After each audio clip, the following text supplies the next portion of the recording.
Hello दोस्तों, welcome back. एक बार फिर से खुशामदीद है आप तमाम लोगों का हमारे इस यूट्यूब चैनल के अंदर। आइए दोस्तों, बात करेंगे। एक जवाब दिया है असदुद्दीन ओवैसी साहब ने ट्विटर के माध्यम से।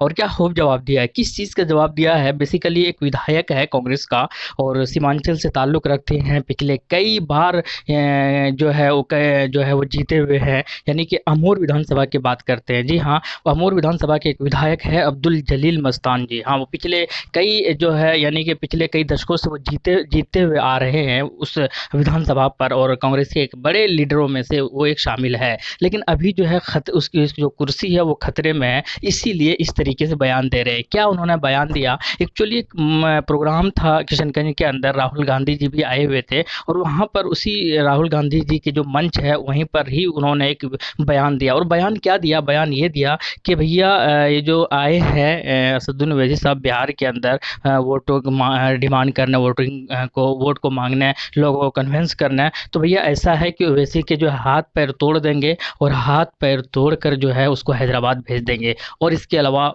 उसको कुछ नहीं मिलने वाला यहाँ पर। तो इस तरीके के उन्होंने धमकियाँ दी थी और ये निहायत ही गलत अल्फाज है, चाहे किसी भी एतबार से हो। तो इन्होंने इनकी ही जवाब में कुछ ट्विटर पर कुछ कहा है। आइए देखते हैं उन्होंने क्या कहा।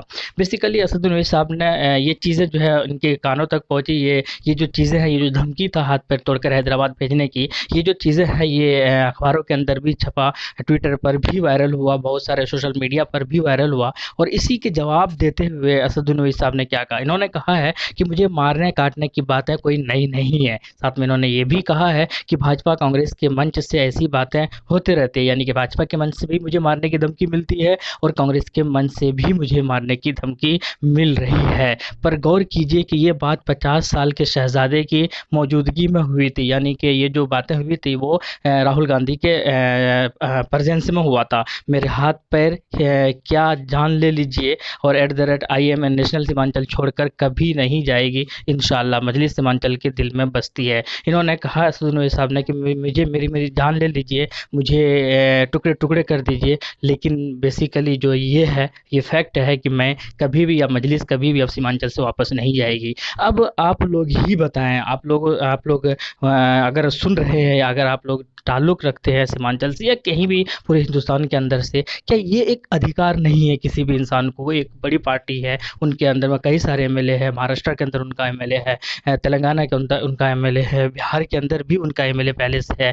क्या वो इलेक्शन सिर्फ गलती इतनी है, सिर्फ उनकी खता इतनी है कि वो जैसे बाकी पार्टी आकर चुनाव लड़ती है, वो भी आकर अपना चुनाव लड़ने का फैसला किया है। अब उनके बदले में आप देख सकते हैं क्या क्या। पहले तो खैर भाजपा उनको देश के गद्दार कहते थे, भाजपा उनको कहते थे कि जिन्ना की औलाद, भाजपा उनको कहते थे कि पाकिस्तान चले जाओ। अब भैया ये खुले तौर पर कांग्रेस वाले भी कह रहे हैं। पहले तो इनडायरेक्ट वे में काम कर रहे थे, हाँ, इमरान प्रतापगढ़ी को मैदान के अंदर उतार दिया। कुछ वीडियो वगैरह भी वायरल, कुछ ऑडियो वगैरह वायरल हुआ, आप सबको पता भी होगा कि उनके डिमांड में क्या मांग रहे थे। फॉर्चुनर वगैरह गाड़ी वगैरह का डिमांड था। कुल मिलाकर उनको भी मैदान में उतारा कि जाइए आप जो है जो वोट काटिए, मुसलमानों को वोट को जो अपने तरफ कीजिए। खुलकर उनके ऊपर हमला किया, असदुद्दीन ओवैसी को पता नहीं क्या क्या कहा। अब जो है ये खुले तौर पर उनके ही विधायक जो है जलील मस्तान साहब अब ये कह रहे हैं कि उनके हाथ पैर तोड़कर वापस करेंगे। अब बताइए मुझे ये चीज़ें कि क्या करोगे, जान ले लोगे, ले लो जान, कितने की लोगे। लेकिन आप याद रखना, ये जो है ना आपकी बौखलाहट की पहचान है।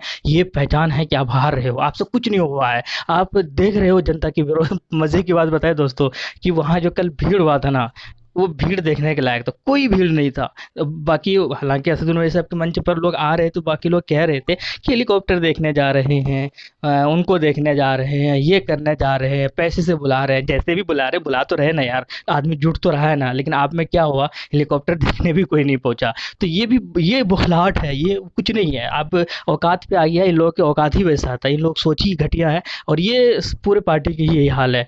ठीक है, तो दोस्तों आप अगर इनसे ताल्लुक़ रखते हैं, आप उनको वोट देते हैं वैसे इन सबको, तो आप समझ सकते हैं कि कैसे लोगों को आप सपोर्ट कर रहे हैं। एक ऐसे, और इस सबसे अफसोस की बात यह है कि ये मुसलमान इस तरीके की बात करता है तो और भी ज़्यादा थोड़ा सा लगता है कि यार हाथ पैर तोड़ने की क्या, ये कौन सा आपका ईमान है भाई, हाथ पैर तोड़ने की धमकी दे रहे हो। आप ताकत है आपके अंदर, हिम्मत है आपके अंदर, इस्तेताअत है, कैपेसिटी है, तो हराओ उनको, कन्विंस करो जनता को, जनता के दिलों पर राज करो, खरीद लो उनको। नहीं समझ में आता है कि मार दो, गाड़ियों पर हमला करवा रहे हो। आप ही के विधानसभा के अंदर गाड़ियों पर हमला होता है और और 30-30 लोग जो है, जो कार्यकर्ता एक साथ ज़ख्मी होते हैं, जो उम्मीदवार है, भावी उम्मीदवार, वो ज़ख्मी हो जाते हैं। तो यार ये क्या है ये?